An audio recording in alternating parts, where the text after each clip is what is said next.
Labvakar, jaunākais sportā un tagad par to, kas jau ir noticis un, protams, par draftu arī vēlāk.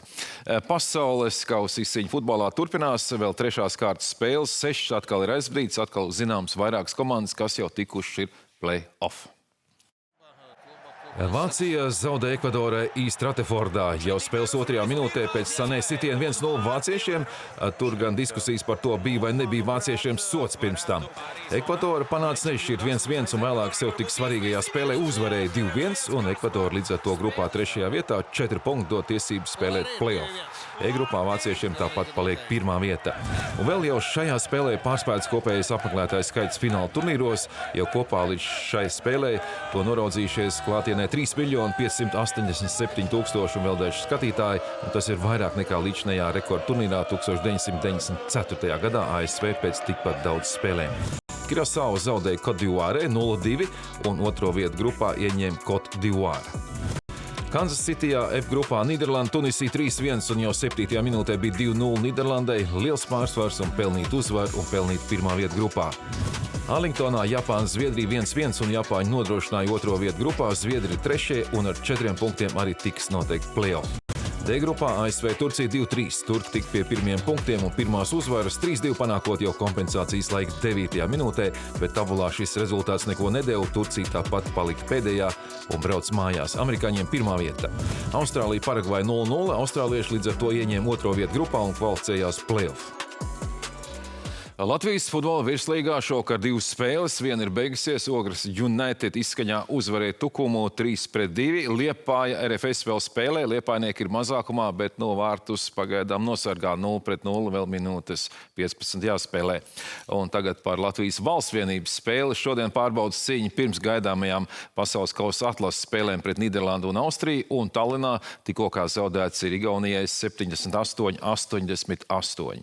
Grieķija, Akrapolis Rallija. Tur brauc mūsējie Mārtiņš Sasks ar Renāru Franci un jau pēc šīs dienas mūsēji ir augstu 5. vietā. Pēc vakardienas ievadposma mūsēji bija 13. līderis Sebastians Ogier. Šodien jau veikti visi paredzētie 6 ātrumposmi un tagad kopērtījumā līderis ir beļģis Thierrys Neuvils. Ogier gan nav tālu. Saska ekipāži jau ir 5. vietā. Mūsēji brauc gan labi. Visu laiku posmos 10., 3. un 4. un 6. posmā pat 5. Kopērtījumā no līderiem Saska ekipāži atpaliek pat nedaudz vairāk par 1 minūti. Vēl rallijā 2 dienas, kopā vēl 10 ātrumposmi, daudz kas var mainīties. Jā, un tagad par tenisu. Aļona Ostapenko tomēr nav sasniegusi fināla Eastbournes turnīrā, jo šodien pusfinālā viņa zaudēja Tatjanai Marijai no Vācijas, nepabeidzot spēli. Pirmais sets ļoti neveiksmīgs un zaudējums 1-6. Pretniecei Tatjanai Marijai šovasar paliks 39 gadi. Viņa spēlē gudrāk un racionālāk. Pirms 4 gadiem tieši viņa uzvarēja Ostapenko arī Vimbldonā. 2. setā sākumā 2-0 Ostapenko vadībā, pie 2-1 sākās lietus, bija pauze un vēlāk Ostapenko kortā vairs neatgriezās un atdeva uzvaru pretniecei. Šodien notikusi Vimbuldonas turnīra izloze un vienspēlēs Ostapenko 1. kārtā būs jātiekas pret britu sportistu Harrietu Dārtu. Viss ir gatavs lielajam turnīram. Vimbldonā ieradies arī pērnā gada čempions Janiks Siners un nogādājis tur galveno balvu, kas ir apzeltīts kausa vīriešiem. Sineram būs pirmais turnīrs pēc spēka izsīkuma French Open. Sievietēm galvenā balva ir liels sudraba kauss. Jā, un šobrīd pieslēdzamies vēlreiz Buffalo, kur draftāts jeb izvēles ceremonija gaida Alberts Šmits un arī citi mūsu sportisti, kas gan iespējams būs 2. kārtā, bet šonakt noteikti Alberts Šmits. Tu jau, Raimond, runāji pirms minūtēm burtiski 5. Skaidrs, ka šajā laikā nekas daudz nav mainījies, bet tagad vairāk nedaudz par sportisko pusi, kā tu prognozē, kurš būtu tas augstākais cipars iespējamais Šmitam vai kāds zemākais? Jā, Mārta, tev ir taisnība. Tas, ko šobrīd mēs arī varam vairāk par Albertu un viņa iespējamo nonākšanu kādā NHL komandā runāt, ir 5. līdz 8.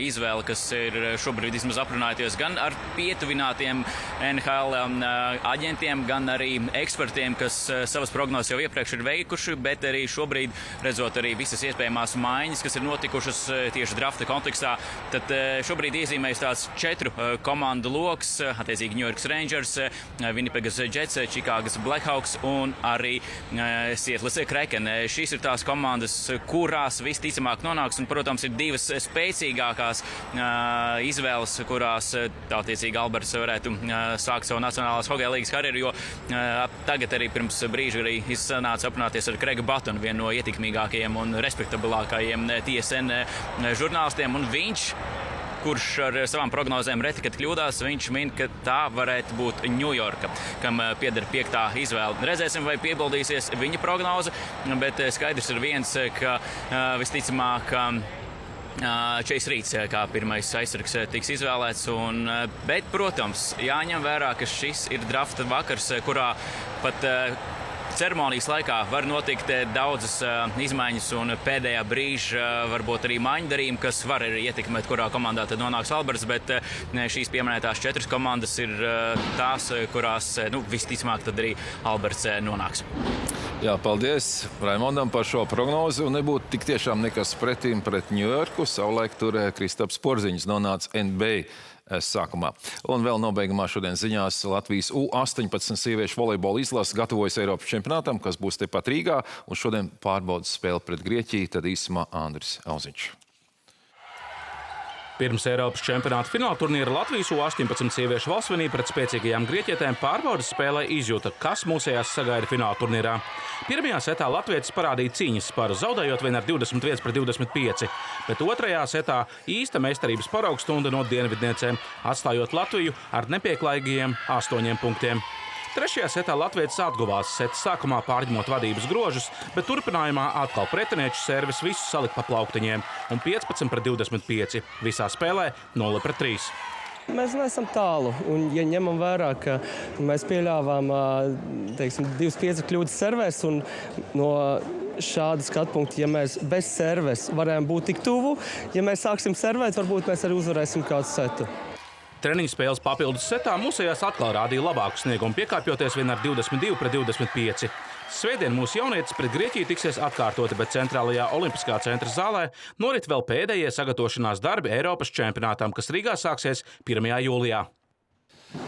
Jā, tāda jaunuma sportā, un par gaidāmo laiku tad šokar jau otru reizi Toms Brits. Visu labu! Sveicināti laika ziņās. Šodien augstākā temperatūra bija Liepājas pusē līdz 25-26 grādiem, bet turpmākajās dienās kļūs karstāks. Šodienas satelīta attēlos redzams plašais anticiklons virs Eiropas, kurā ieplūdušas karstas gaisa masas no Āfrikas ziemeļiem, un šīs karstās gaisa masas sākušas ceļu uz austrumiem. Šodien Vācijā bija 40 grādus karsts, rīt līdzīga temperatūra arī Polijā un Čehijā, un arī pie mums temperatūra paaugstināsies, tādēļ rīt spēkā dzeltenais, bet svētdien un pirmdien oranžais brīdinājums par lielo karstumu. Par to, kādi laikapstākļi rīt Eiropas pilsētās. Atēnās rīt 32 grādus augsta gaisa temperatūra. Laiks būs saulains, Romā līdz 36 grādiem karsts, Madridē 34 grādi, Parīzē joprojām liela svēlme līdz pat 38 grādiem, bet tur gaidāms negaiss. Berlīnē un Prāgā rīt 38, 39 grādi, Viļņā ap 30 grādiem. Savukārt krietni vēsāks joprojām būs Tallinā un Helsinkos, tur 18, 21 grāds.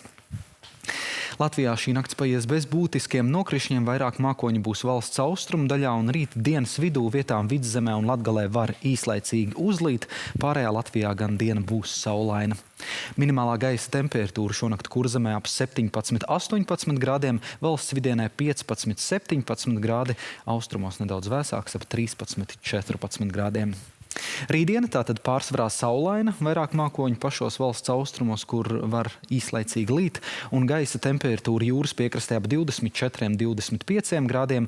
Vēsāks būs arī Ziemeļvidzemē un Latgales ziemeļdaļā tur 24, 25 grādi, bet pārējā Latvijā 26, 31 grāds, karstākais laiks valsts vidienē Zemgalē un Rīgas apkārtnē. Galvaspilsētā nokrišņi nav gaidāmi, minimālā temperatūra rīta stundās ap 17 grādiem, rīta pēcpusdienā 30 grādus karsts. Un vēl dažas turpmākās dienas ar mazlietiņu, bet vēl lielāku svelmi. Svētdienas naktī 14–19 grādi, dienā lielākajā Latvijas daļā 26–31 grāds, bet vietām valsts centrālajā un dienvidu daļā līdz 32–35 grādiem augsta temperatūra. Nakts uz pirmdienu vietām būs tropiska, jo temperatūra nenoslīdēs zemāk par 20 grādiem, un karsta arī jaunās nedēļas pirmā diena 25–30, vietām valsts dienvidos 33 grādi. No otrdienas karstums pakāpeniski sāks mazināties, taču tad parādīsies negaisi, kas vietām var būt spēcīgi. Laika ziņās tas arī viss. Palieciet kopā ar Latvijas televīziju. Ar labu vakaru!